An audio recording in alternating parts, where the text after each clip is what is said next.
Guru Besar Hukum Tata Negara sekaligus ex-Menko Polhukam Mahfud MD menyinggung ciri-ciri pemerintah otoriter yang mulai tampak belakangan ini. Menurutnya, lembaga legislatif hanya jadi rubber stamp dan tukang stempel dari eksekutif. Hal itu disampaikan Mahfud MD saat memberikan kuliah hukum di Sekolah Partai PDI Perjuangan, Jakarta pada Jumat 14 Juni 2024. Politik yang demokratis itu pertama, legislatif menjadi penentu. Legislatif itu menentukan. Bukan menentukan tapi diam-diam dicokok. Kamu menentukan tapi disuruh menentukan. Inilah yang kamu tentukan. Dipesan. Itu tidak demokratis. Yang kedua, pemerintahnya netral, taat asas. Pemerintah itu kalau demokratis taat asasnya. Lalu yang ketiga, media massa, pers bebas. Nah, apa akibatnya bagi hukum responsif? Hukum yang responsif itu kalau pemerintahnya demokratis akan lahir hukum seperti ini. Pembuatannya pasti partisipatif.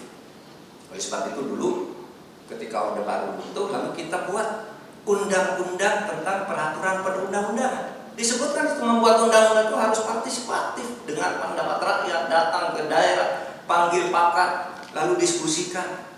Sehingga partisipasi rakyat itu nyata. Yang kedua, substansinya aspiratif. Substansi hukum di negara demokrasi itu menggambarkan aspirasi umum, kehendak masyarakat, bukan aspirasi elit. Lalu yang ketiga, tafsir implementatifnya dibatasi. Tidak boleh sembarang kamu nafsirkan hukum. Ini undang-undang sudah berbunyi begini, kamu jangan buat tafsir ngawur. Oleh sebab itu lalu ada cara-cara menafsirkan hukum di dalam ilmu perundang-undangan itu. Agar tafsir implementasi hukum itu tidak senang-senang dulu. Zaman Orde Baru nih saya contohkan Orde Baru. Kampanye, ya.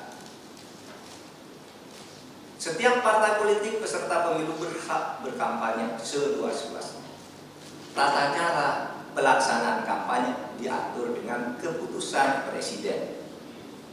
Nah, jadi tafsir kampanye yang bebas itu ditafsirkan lalu keputusan presiden kampanye dilarang menyinggung keluarga Soeharto, dilarang menyinggung korupsi, dilarang menyinggung ini, lalu dibatasi semua. Jamnya harus jam sekian, hanya boleh di TV nasional. Tafsir implementatifnya dikangkangi sendiri.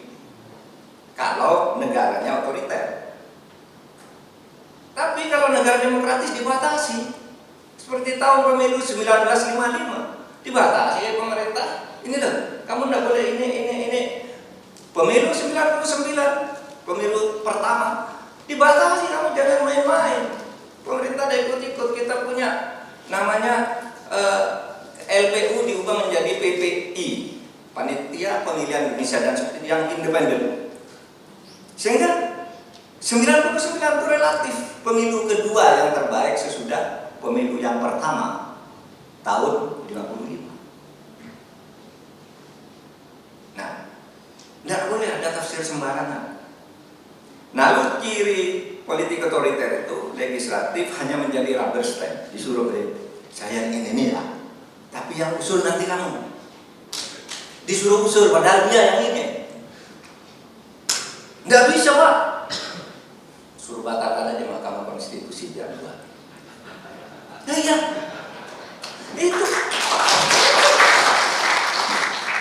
Ini ilmunya dalam nih. Kita jangan teledor.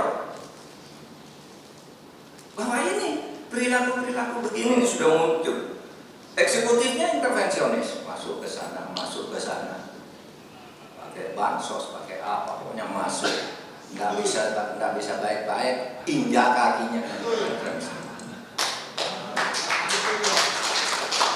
Ini, kemudian medianya dipasuk, media kemarin tuh menjelang pemilu, nggak ada yang berani mendukung Ganjar Mahfud kayaknya. Yang mendukung sungguh-sungguh gitu, ya apa yang vulgar seperti kalau mendukung yang lain. Tapi saudara, ini disclaimer ya. Jadi pemilu sudah selesai, menang yang menang silakan. Tapi kita harus tetap itu di bagian mana kita harus berperan dan saudara bermain politik nanti dalam situasi seperti ini. Nah, maka muncul hukum-hukum ortodoks konservatif itu pembuatannya sentralistik, diatur dari pusat, substansinya positivistik, instrumentalistik, artinya sesuatu yang diinginkan itu dijadikan instrumen pembenar, dipositifkan menjadi hukum positif. Saya ingin umur calon kepala desa sekian, loh, nggak bisa Pak? Ya positif kan? Gimana caranya? Suruh DPR ubah, suruh KPU, suruh pengadilan, langgar semua prosedur yang tersedia. Itu bisa. Dulu tahu, anak seorang lurah ingin punya pabrik mobil.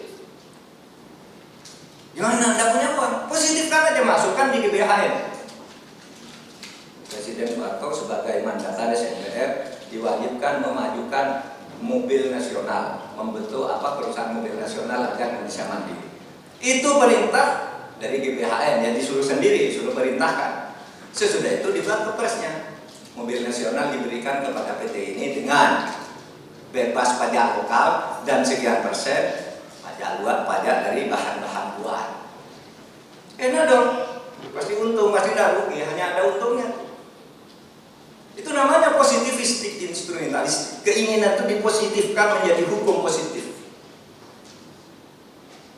Lalu yang ketiga, open interpretatif. Kalau tadi tafsirnya dibatasi, sekarang open, dibuka aja tafsir apa suka-suka kamu.